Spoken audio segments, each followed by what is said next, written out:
Hello and welcome to Sky Career Talks, why we display why it's great to learn with us and communicate. I'm your host, David James. Today, I'm super excited to be speaking with Rachelle LeGrand. Rachelle is an actress, TV reporter, and a freelance writer located in the greater New York City region. She is a recent graduate from the SI Newhouse School of Communications at Syracuse University, where she holds a master's in television, radio, and film. She is also a graduate from Rutgers University, where she holds a bachelor's in both journalism and media studies and Africana studies. Rachelle has performed on stages across the East Coast, most recently in The Little Shop of Horrors with ACT in Connecticut. Rachelle has also appeared on television as an entertainment reporter for Juice and Java and an anchor/reporter for Mornings on the Hill for Syracuse local programming. Currently, Rachelle is a freelance writer for the American Theater magazine. We hope you'll enjoy this insightful chat today. We now present to you my interview with Rachelle LeGrand. So thank you for taking the time to be here with us, Rachelle. Before we begin, I must ask, how are you today? I'm doing very well. How are you? I'm good. It's Happy Friday. So that's always a great way to end the week, especially with this informative interview and chat that we're going to have today. So to kick us off, give us a brief overview of your career journey so far. Yeah. So I graduated from Rutgers University in 2017 with my double major in journalism and media studies and Africana studies as well. I was involved in every single little activity that you could think of, from theater, from doing things at the Paul Robeson Cultural Center. I had my hands in everything, and now I'm kind of starting to see my life come full circle. All of those activities that I used to do are all something that I'm working on or were a part of my journey. It was never something I just did back in college then. So even though I had a degree in journalism in undergrad, my passion always lied within the performing arts. So I decided to start auditioning. And my first job actually was at George Street Playhouse. I was a children's theater touring actor. So we used to go around to different schools across the state, across the tri-state area, and we would perform educational shows for them. So I did that at first. And then I started, going along and doing the audition thing where I would wake up at 5 o'clock in the morning, sign up my name off the list in New York City, ended up moving into New York City for a little while. And I had done shows all throughout the East Coast. I worked in Virginia and Connecticut. And then when the pandemic happened and I started getting, as everyone did, started reevaluating my life and what it is that I had wanted to do. By that point, I thought I would have been on Broadway right now. And I was like, this is taking a little bit of time, more time than I thought it would. And then I decided to take a pivot. And I actually spoke with Professor Steve Miller, who actually encouraged me to go to graduate school. He wrote one of my recommendation letters for me. And I ended up attending Syracuse University, and I went to the Newhouse School and I studied television, radio, and film.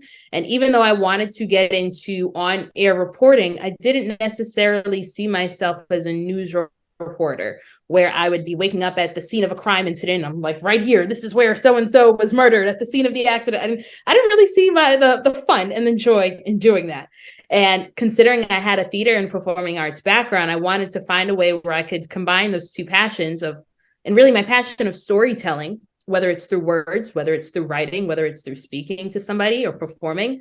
I was trying to figure out how can I merge those two things together. And I'm still finding that answer, but I'm finding that I'm doing it in a lot of different ways. And so similar to how I did at Rutgers, same thing at Newhouse. I had found my way in doing every single little thing. I ended up trying news reporting for our student television show. I also worked at a radio station, a local radio station as an intern. And through that, they allowed me my beat to be theater. So I would go around to all the local theaters in the Syracuse area, and I got to interview people who were in the show and put together a radio package that I was able to assemble there. I did a lot of social media work for the school's television network, and it was social media. But I said, okay, again, how do I combine my two passions, my two interests? And I ended up doing like digital series where I got to appear on camera. I got my classmates together and we used to put together series. Like, for instance, it was Hispanic Heritage Month. So we put together a series where we spoke about all of the people within television, film, and radio field and kind of put together a little highlight package for them where I got to speak about, their accomplishments and whatnot. And I had free reigns to kind of do whatever it is that I wanted with the social media, which is exactly what I did. But I did this with the intent of, how do I create a reel that is catered to the interests it is that I like? So when I leave and I graduate, I can send this out to people who are in working in the spaces that I want to be in.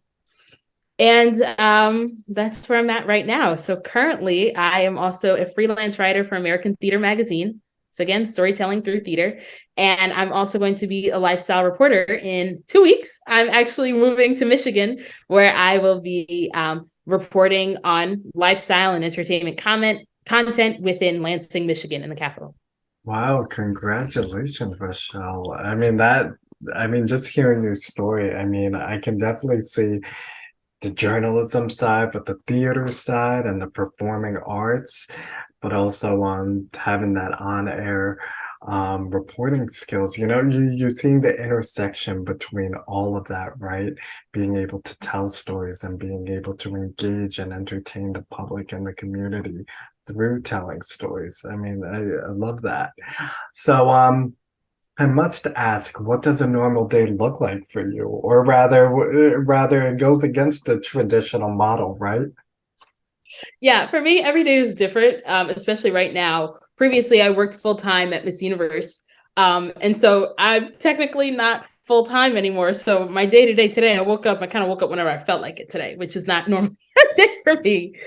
Um, but I feel like, what does a day to day look like for me? For instance, well, that's a really hard question. That's a really hard question. I could tell you today, being that I had time on my hands, I prepared for this interview that I just did with someone who was in the Lion King for 20 years. So I had done my research, and you usually do your regular research, but I said, let me look into this person's Instagram and see what they had just posted.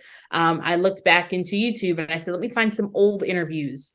And I found more specific questions that I could ask about this person's journey. On a regular day prior to this, a couple of weeks ago when I was still working, right now I'm making a transition to move to Lansing. So that's why I'm not working in a sense now. So I had would wake up around 6. I'm deep in the suburbs. So in central Jersey. So I would take the bus into New York City. I would go into the office. And usually my commute is pretty long on the way home, especially when I'm leaving during rush hour. So some days I would stay in the office a little later, and I'd work on a couple of press releases that we have to issue for American Theater Magazine. That's kind of sort of what a day-to-day is like these past couple of months. I feel like every 6 months for me, a day-to-day is different. So call me 6 months from now. This is not what I'm going to be doing. I'm not waking up whenever I feel like. Right, it goes against that 9 to 5 corporate model of, okay, this is when I have to be at work by and this is when I clock out. Yeah. Just navigating through the media landscape of the different hours, but also the projects and the assignments, right, that you're given, and trying to balance out that time and trying to meet deadlines. So some days will be longer than others. Exactly. Yeah, I think that's a big part of being a freelancer is like you said, you have different deadlines, and learning how to, maybe you're working on multiple projects at once. So understanding what's priority, what should I start a little bit now and I could work on a little bit later, and what needs to take my full time and attention right here, right now at the moment. And for some people, like I mentioned myself a couple of months ago, I was working full time a couple of weeks ago. So in having both of those, still having to manage deadlines, but understanding that I had to put my 9 to 5, when I'm at work 9 to 5, I can't really do other work at the same time when I'm in the office. So yeah, finding that balance. Yeah, the work-life balance, it becomes it changes day to day, right? And Yeah. I'm also curious, from a writing and a research perspective, what does that process look like for you? And are you usually assigned or do you pitch your own stories? Yeah. What I love at American Theater is that I can do both. They'll assign me a couple of things, and I will also pitch some stories that I'm really interested in as well. What I've been recently, your skills, you keep learning every day. And it's funny, the person I just interviewed told me that too. You keep learning every day. And something I've learned is that when I'm looking for questions to ask, like, you have the basic surface level questions. And that wasn't, in order for me to grow in this career, I want to feel like when somebody's talking to me, they're not talking to, this is the editor-in-chief or editor of some magazine. I want them to feel like they're talking to me, having a regular conversation. So that entails finding information that you probably wouldn't find at first glance. So that's why the specific actor that I just interviewed, I went through his Instagram and I found out, oh, you're not just an actor, you're also a choreographer. Well, you did this specific piece on this specific day. And this is what it had looked like as a choreographer. What was the inspiration behind that? I've been listening to podcasts as well. And you find old interviews that you did with someone that someone else had done. And those are especially a really good place I like to find. I like to do research because when you're talking to somebody in a podcast, you hear the unfiltered version of what they're saying. There's a little less editing, I feel, that goes into it, versus when I'm writing an article, like it's in my voice. I'm speaking to somebody, but this is what I took from it. Versus when I'm listening to somebody speak on a podcast, I'm hearing the words come straight from their mind, straight out of their mouth, not hearing it filtered by a publication or a magazine or a podcast platform or whatnot. So I did a lot of, that's how usually some of my research goes when I'm writing. Or really not even just writing. If I know I'm going to interview someone, did a lot of on-camera interviews while I was at Syracuse as well, when I was news reporting. And that was another way that I would find, I would research a lot of the topics and the people I was speaking with. Well, I think research is just important from a communication lens, right? Because whether it's journalism, freelance writing, for publications, but also social media, but also public relations, gathering all the information about that client and really trying to form a story out of that, but also not falling into that repetitious category, whether it's looking up previous interviews from that podcast to make sure you're not asking the same questions they were asked, information that's already out there, right? Because you sort of want to form a new narrative about that client. Exactly. Yeah. So I'm interested, what type of skills are needed that students could be leveraging now, both technical and interpersonal? Yeah, being versatile. Being able, especially if you're in the communication school, learn everything there is to know about communication. Learn how to shoot, learn how to write, learn how to produce, learn how to literally everything and anything, because sometimes the first job it is that we get is not necessarily the job it is that we want. It's just what's here, what's offered to us. It's that entry-level position. But once you're in a space long enough, you can quickly transition into something else, especially when you're like looking to get into the entertainment industry. It's like you just need that one yes to get your foot in the door. But as soon as you're in, you can go on to do other things after that. But I will even tell you, like, one of the things that I hate doing and I avoided doing was holding the camera, because I don't like technical things. I am not an Adobe Premiere expert. I don't like the camera. It's just like, if you break it, it was funny when we used to go to New House, you would rent out the camera. They would tell you exactly how much every piece of equipment costs. So I'm like, I don't want to touch this $10,000 camera, because in case I break it, that's on me. But, the more I got to do it, the more I messed up. Sometimes you have to do something wrong before you learn how to do it right. And that was things that I had learned when it came to editing. I would stay up all night, and then I realized, oh, okay, this is how you avoid doing a jump cut, or maybe I should have used a jump cut here and there. Again, you have to be willing to make mistakes and be able to teach yourself. It's not just technical skills that you need to learn, but you need to be able to learn how to get feedback. It's not that your way was right or wrong, but this is what is needed for this company it is that you're working for. This is how they want their videos to look. So learning how to understand feedback from people, and just, again, go out there, fail forward. I think that's the saying, fail forward. Like, okay, I messed up. What am I going to do differently this time? That was something, actually, I can go into a little story. That was something that I had learned. We had this TV show in graduate school called Mornings on the Hill.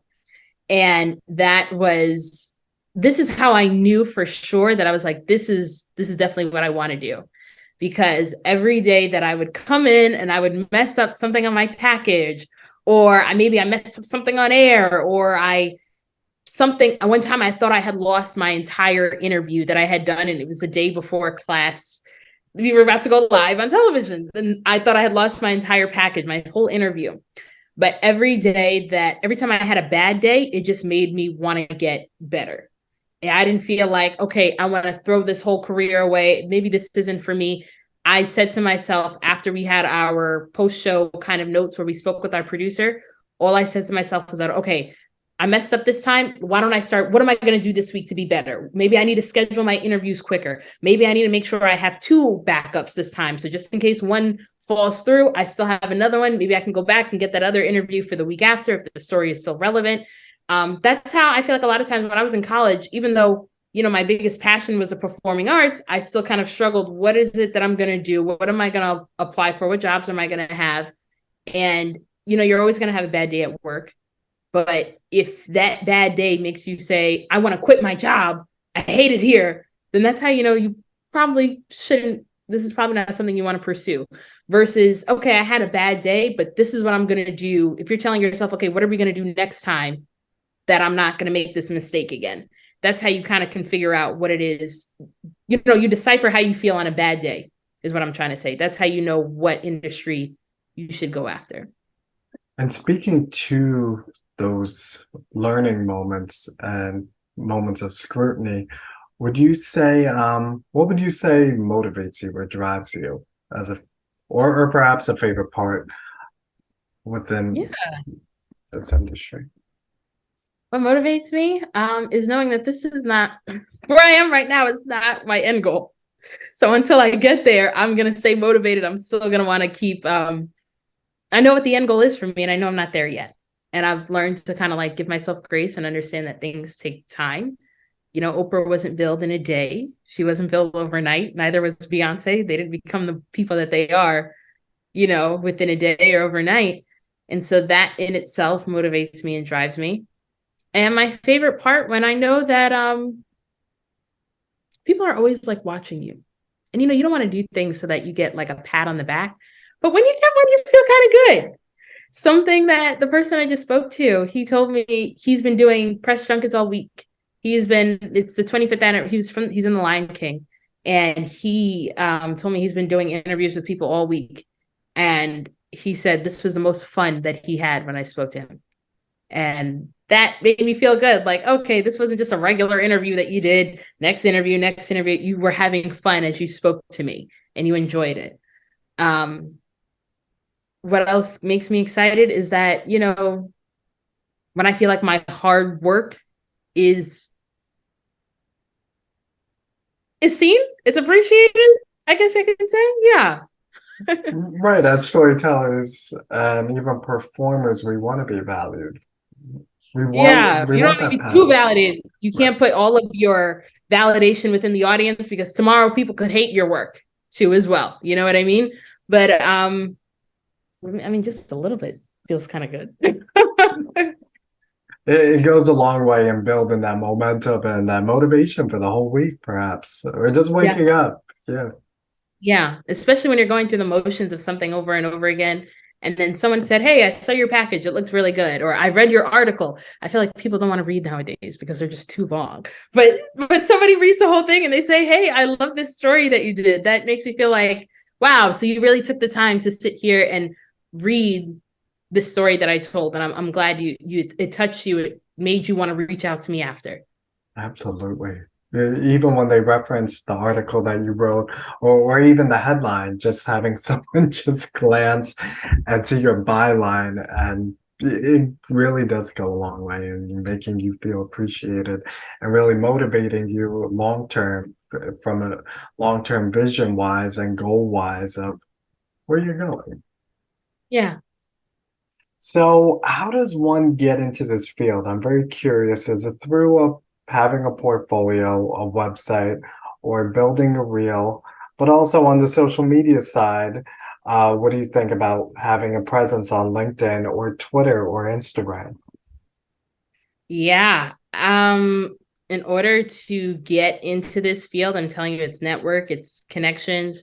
I feel that grad school was necessary for me in the journey that I was on, but some people may say otherwise.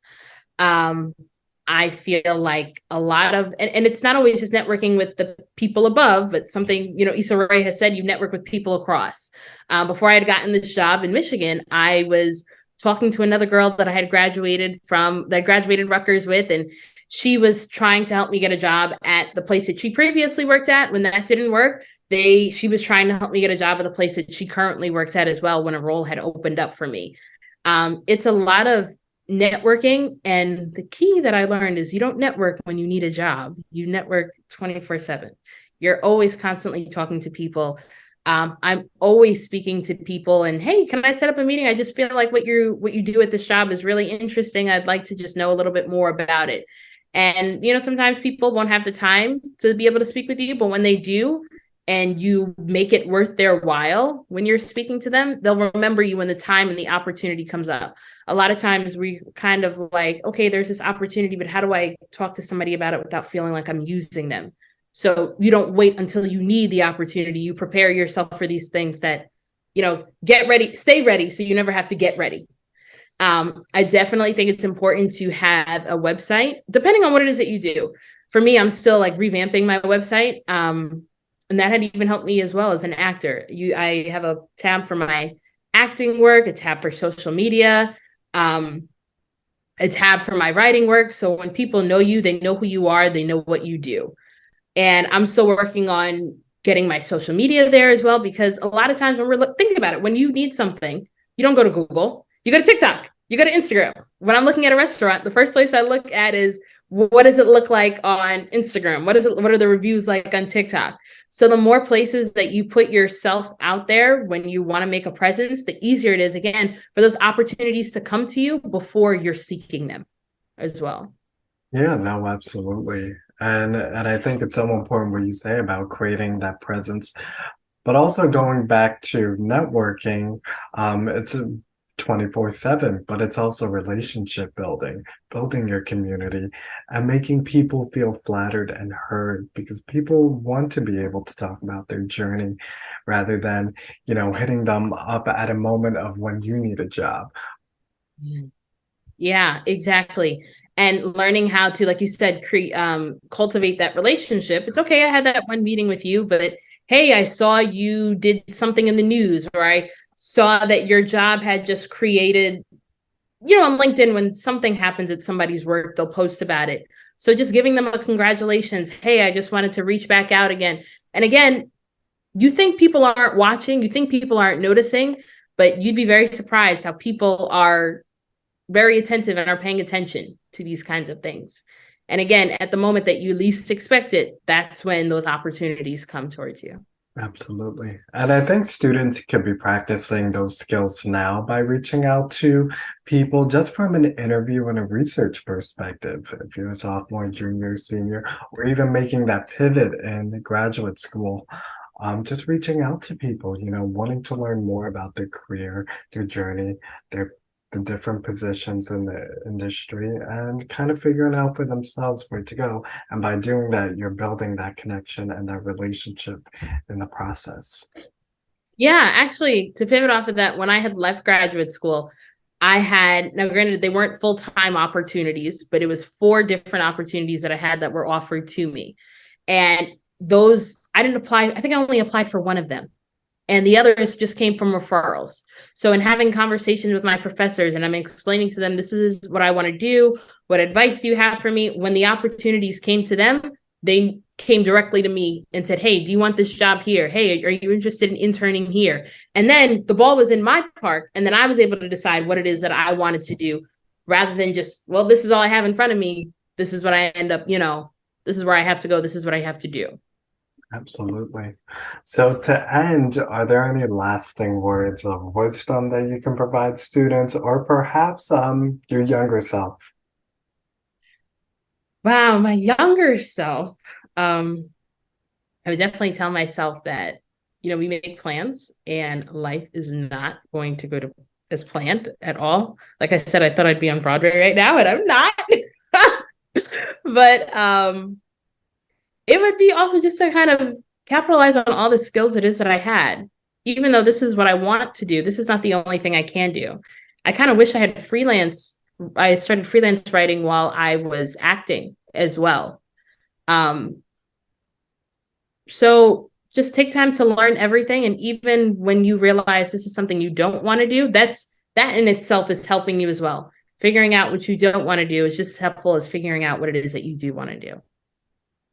Well, stay tuned, Rachelle, because I definitely want to talk to you after this interview. But no, I must say it's been an honor and a pleasure speaking with you, getting to learn your insights and your own career journey and path that I think you creatively paved for yourself, right? Because it's not the traditional route, and that should be celebrated in itself. Thank Just you. being This is the able to validation I was saying. This pat on the back. Thank Yeah, you. absolutely. Just being able to carve a different path that, moves away from the traditional path. But I'm also inspired by the many hats and the many different skill sets and the different pivots that you made, right? You still have that passion for performing and theater arts, but you're also not afraid to, dabble into journalism, on air reporting and social media and being a freelance writer. And we must congratulate you on your new position and your new role and being able to, also being within that theater space and cover, people that perhaps inspire yourself. Yes, thank you so much. Thank Well, you. I really appreciate it, David. well, thank you, Rachelle. I really loved, being able to learn from your own journey and just being able to connect and learn from you. So thank you for this interview. Thank you. That again was my interview with Rachelle LeGrand. We look forward to connecting with Rachelle very soon. Thank you all for joining us for another edition of Sky Career Talks. And be sure to share, like, comment, and subscribe. Also follow our LinkedIn group page, Sky Career Corners, to connect with our brilliant students and alumni. Until next time, I'm David James. Take care.